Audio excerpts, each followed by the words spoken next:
Hello ક્યુટીઝ, good morning, જય શ્રી કૃષ્ણ બધાને. આજે તો સન્ડે હતો એટલે આપણે ખૂબ મજા જ હતી. પછી આ જો દીપ આવી ગયો ખોટા નખરા કરવા માટે, જીભડા કાઢવા માટે. પછી અમે બંને વહી ગયા હતા યુતિના ઘરે. યુતિના ઘરે પહોંચ્યા તો યુતિ આજ તો મસ્તીના મૂળમાંથી દીપને મારતી હતી. મને એમ થતું સારું માર હજી માર.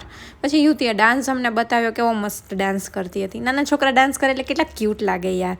પછી અમે રખડવા નીકળી ગયા હતા, હું, મારા સસરા અને દીપ, કેમ કે પપ્પાને આજે જેકેટ લેવાનું હતું એટલે બધી જગ્યાએ આટા માર્યા. અને મોલમાં જાય એટલે આટા તો મારવા જ પડે, થોડુંક લેવું હોય કે ના લેવું હોય, પણ આટા તો બને જ છે મારવાના.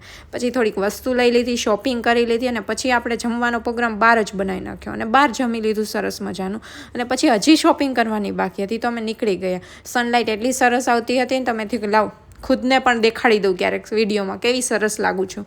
પછી અમે પહોંચી ગયા સાંજે પાણીપુરી ખાવા, કેમ કે પાણીપુરી તો ખાવી જ પડે. સન્ડે હોય અને પાણીપુરી ના ખાય એવું બને જ નહીં. પછી એક્ઝિબિશન જોવા ગયા હતા. આ મારો ફેવરિટ પોર્શન હતો, એસ્થેટિક ફર્નિચર. મને બહુ જ ગમે છે.